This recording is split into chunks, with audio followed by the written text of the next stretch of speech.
Perfect timing. Next are the examples in childhood and education. People give you toys that are more likely to be educational, to develop a range of skills, and to let you imagine a range of career possibilities, while toys considered girls' toys are often limited to beauty, housework, and childcare. Ever look at Barbie? She's got a lot of job opportunities for girls. But Barbie's different. She's more focused on real life as certain toys, designed for boys, are based on fantasy. She's not wrong, you know. You can be assertive without being told to not be so bossy, but can't avoid being called a prick or a misogynist.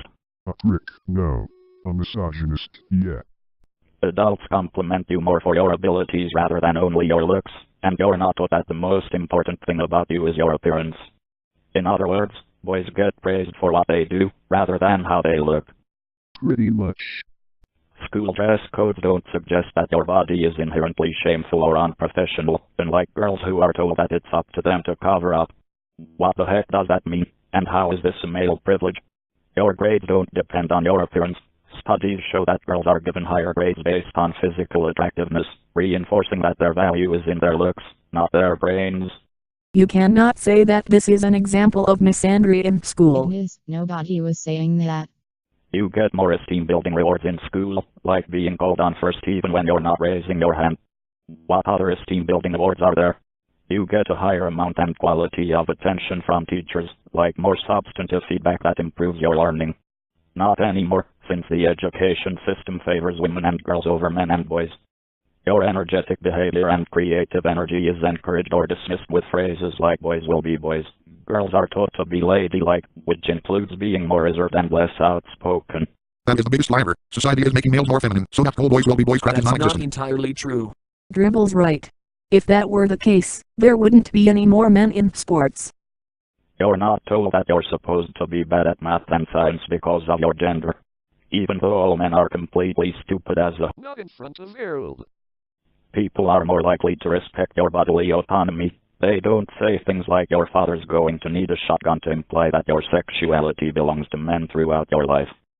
Shouldn't that be in sex and relationships? Well, yes and no. This would most likely be wrong, either way. Clothing made for you doesn't reinforce stereotypes of your gender as too pretty to be smart. No way. There's no way Oh, but it is. You aren't raised to believe your gender is inherently more delicate or weak with phrases like you throw like a girl. Well, when you say it like that, it sounds like a microaggression towards female athletes and strong women. Well, you're half right. As you're growing up, you have more positive role models of your gender to choose from in media, history books, fiction, and more. More like lack of male role models. No amount of female leads will affect the male role models in our society. And I bet the creator of this video was inspired by men to create this predominantly male fantasy world we reside in. Academic resources are more likely to cite the work of people of your gender. That's because they're unaware that the sources they use were written by men. If you're in college, you're more likely to be judged as knowledgeable by your peers. That depends on what we're majoring in. I bet that you would be judged as a master chef despite being a beginner. No, what'd you do?